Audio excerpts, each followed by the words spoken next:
अगर रब ने तुम्हें ताकत दी है, इस ताकत का मिसयूज मत कीजिए। अल्लाह ने दौलत दी है तो दौलत का मिसयूज मत। अल्लाह ने तुम्हें कुर्सी दी है तो कुर्सी का इस्तेहसाल मत कीजिए। अल्लाह ने तुम्हें खानदानी वजाहत अता फरमाई है तो उसका भला करने की कोशिश कीजिए, इसलिए कि अल्लाह हर चीज का सवाल तुमसे करेगा। सुम्मा लतुसअलुन्ना यौमइज़िन अनिन नईम, अल्लाह तुमसे अपनी हर नेमत के बारे में पूछेगा और एक एक पल का हिसाब लेगा।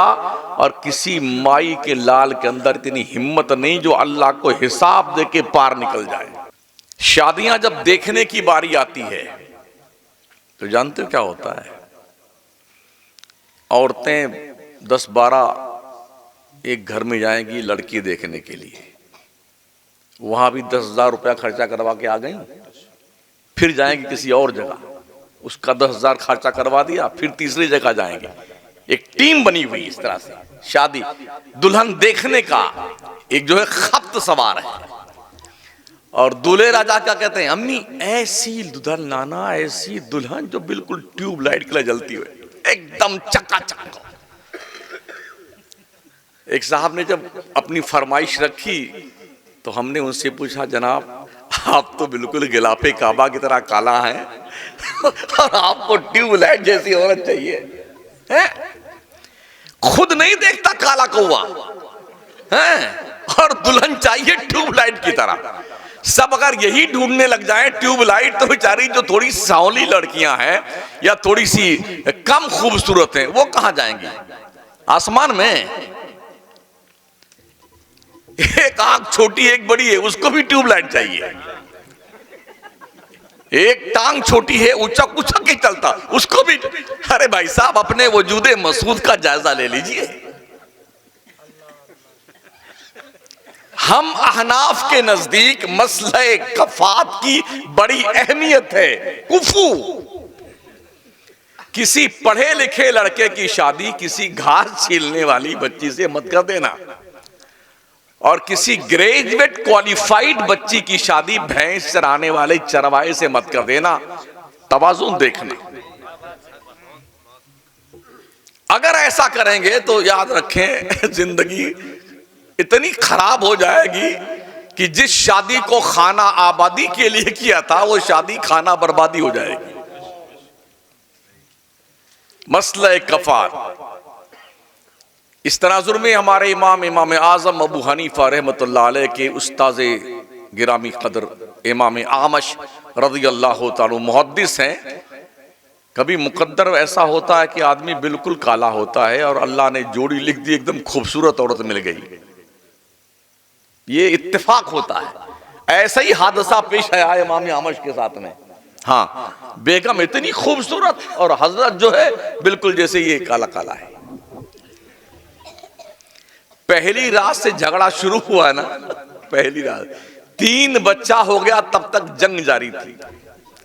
तुम खोले हो, मैं गोरी हूं, तुम काला लूटे, हम गोरी है। 3 बच्चे हो गए जब तक जंग चलती रही। एक दिन बेगम बहुत गुस्से में थी। कसम खुदा की, आज तुझसे रात भर बात नहीं करूंगी। हजरत भी बहुत जोश में थे उस दिन। कहा अगर तुमने बात नहीं किया ना तो तुमको 3 तलाक।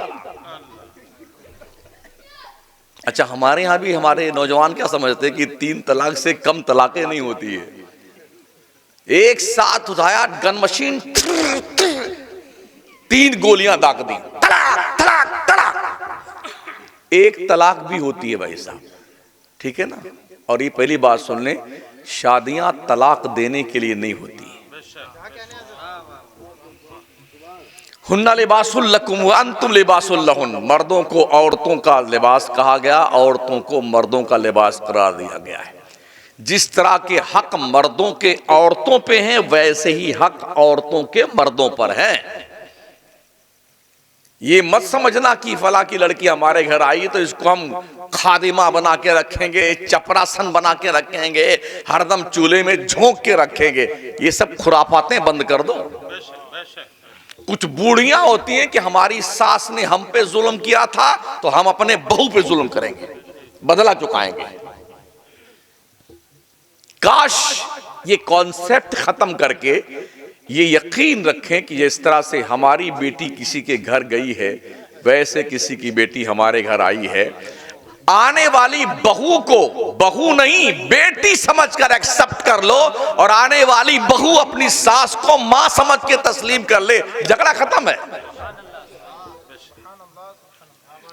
ऐसे घर में कभी झगड़ा नहीं होता है। तो दिमाग से सबसे पहले ये कीड़े निकालने होंगे कि मैं हाकिम हूं, मेरी चलेगी इस घर में। यहां चलाने की बात नहीं है, घर चलाने की बात है। तो इमाम आमश की बेगम साहबा ने कह दिया तो हजरत ने वो फरमा दिया। फिर उनको याद आया कि ये बड़ी जिद्दी है, ये मानेगी नहीं, रात भर बात नहीं करेगी, और जैसे ही सुबह हुई ना तो निकाह से निकल जाएगी। तो हमारे 3 बच्चों का क्या होगा? आज भी लोग जब बेटे तलाक दे लेते हैं ना, अब इनको पता रही और 3 दे दिया। अब आए मौलाना साहब, हजरत मैंने यूं नहीं कहा था, यूं कहा था। हाँ, वो यूं गुस्से में दे दिया था। मैंने कहा मुझे एक बंदा बता दो जो पहली रात में अपनी बेगम के कमरे में आए और आपके दसौली ललौली कर, क्या नाम है, हाँ, बढ़िया दुकान से मिठाई बढ़िया क्वालिटी की 1 किलो लेके आए और कमरे में प्रवेश करे पहली बार। अस्सलाम वालेकुम बेगम, मैं बहुत खुश हुआ आज तुमसे, ये मिठाई खा, इस खुशी में मैंने तुम्हें 3 तलाक दिया। ऐसा कोई है? तलाक गुस्से में होती भाई साहब, खुशी खुशी कौन तलाक देता है? लेकिन ये ध्यान रखो जवानों, शादी पहली बार तो ये तलाक के लिए नहीं होती है। अगर कोई बात ऐसी आ जाए कि बिल्कुल बहुत नहीं बात मानती आपकी बीवी, तो 1 तलाक दे दो डराने के लिए, तलाक रजई। उससे बात करना छोड़ दो, उठना बैठना छोड़ दो उसके साथ में, उसके हाथ का पका हुआ खाना छोड़ दो। अगर गैरतमंद बीवी होगी ना तो वो अपने गुनाहों से रुजू करके आपकी फरमाबरदार बन जाएगा। 1 महीना पूरा होते होते बात करना शुरू कर दो, तुम्हारा निकाह नहीं टूटेगा। इसे तलाक रजई कहते हैं। जब एक ही गोली में कोई मर जाता है तो 2 गोली और क्यों बर्बाद करते हो? संभाल के रखो उसे यार। तो इमाम आमश ने, ये मानेगी नहीं और सुबह तलाक हो जाएगी तो मेरे बच्चों का क्या होगा? तो भागे भागे ईशा के बाद इमाम आजम के पास आए। अरे कहा बेटे नौमान, गजब हो गया।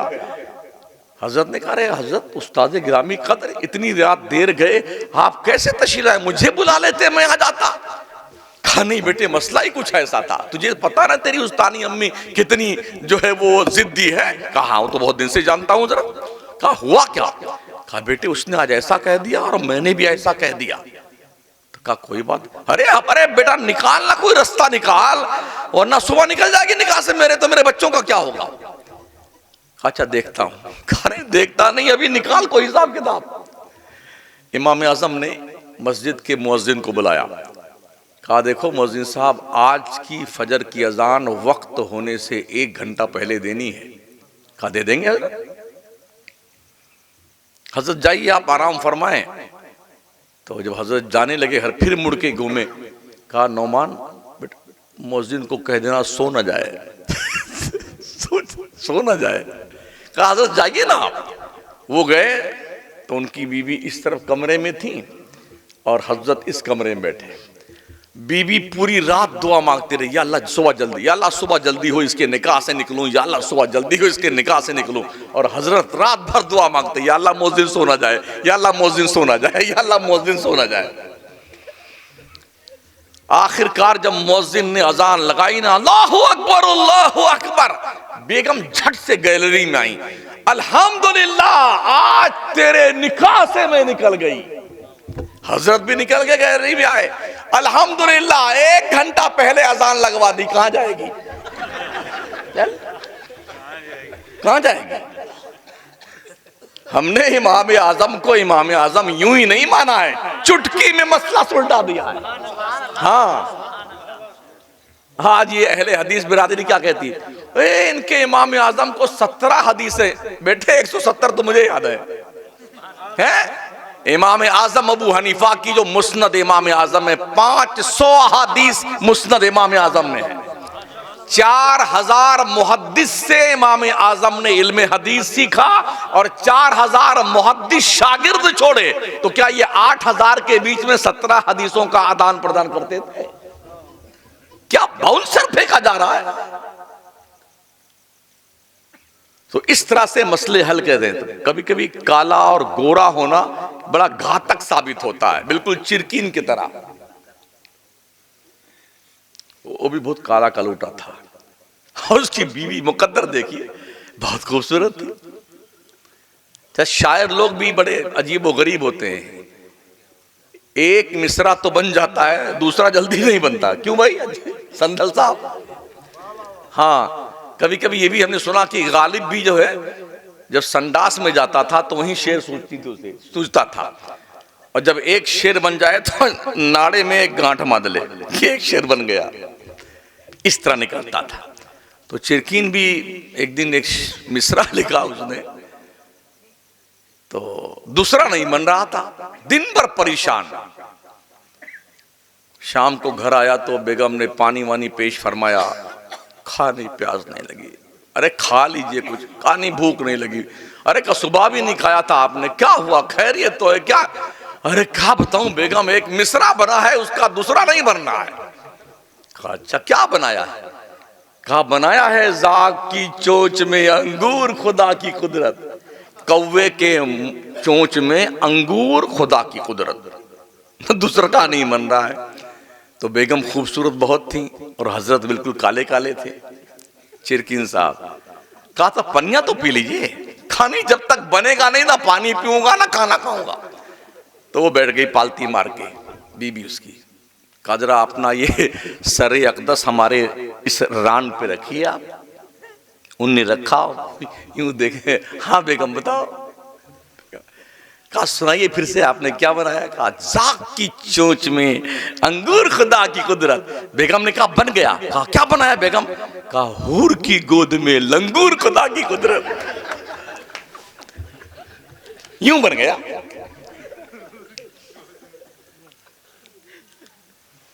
तो तवाजुन बरकरार रखा जाए, ठीक है ना?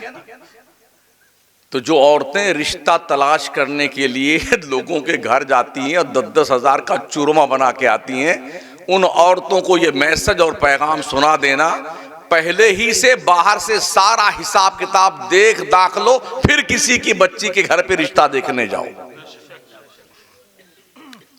इसलिए कि होता यह है कि जाकर देखा, खाया पिया, बेचारी ने इंतजाम खूब किया, गरीब बेचारी जो भी पैसा आया उसको अब बुलाएंगे, जरा बिटिया को बुलाइए, थोड़ा चल के बताओ लंगड़ी तो नहीं है, जरा बोलो तो सही, गूंगी तो नहीं है। ये सब पूरा जांच पड़ताल होती है।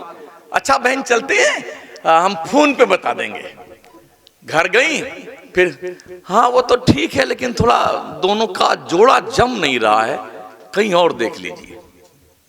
फिर दूसरी जगह जाती हैं। इस तरह रिश्ता 3-3 जगह जाकर के लोगों का चूरमा बना के आती हैं। इस तरह का खाना खाना नाजायज़ गुनाह है।